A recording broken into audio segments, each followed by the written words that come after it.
хутганууд шүүгэн яг л хүмүүс бидний шиг өндрөн суудаг байжээ.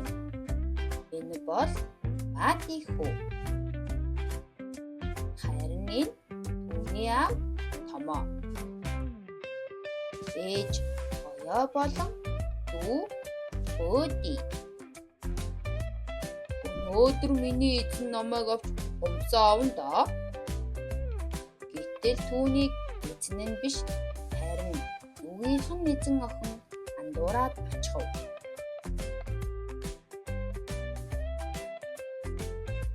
Бурхан минь, энэ миний эзэн биш байна шүү дээ. Өмсөө авах гэж оролдох зуур Баати эвгүй хөдлөхөд охин зочин гайхав. Чи миний хонсыг биш шүү дээ. Бид бүгд эзэндээ зориулагдсан шүү дээ. Эзэн бүр өөрийн өнгө нэрийн наалттай хутгаа хэрэглэвэл илүү аюулгүй бос цэвэрхэн шүү дээ. Шүүгэнд байсан өмсний хутгнууд баярлан хөөрж бүгд өөрийн гэсэн таних тэмдэгтэй болцоолоо.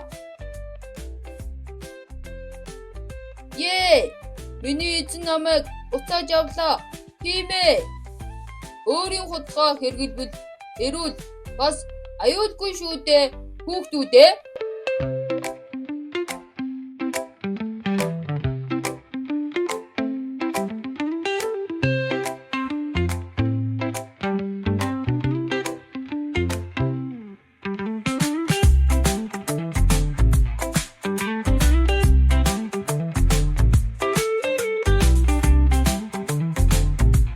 Баадын эцэг эх асран хамгаалагч та нартаа дараах зөвлөмжийг хүргэж байна. Хүмүүр өөрт зориулагдсан хумсны хутга хэрэгсэлтэй байх. Хүүхдэд хумсаа зөв тайрах.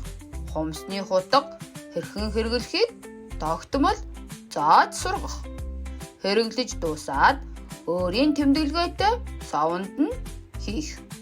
Хумсны хутга хэрэгслээ бага насны хүүхэд хүрэхгүй аюулгүй газар хадгалах. Хэрэглэж дуусны дараа халуун усаар сайтар угаах эсвэл зориулалтын бодисоор ариутхан хотоож хэвшээрэй.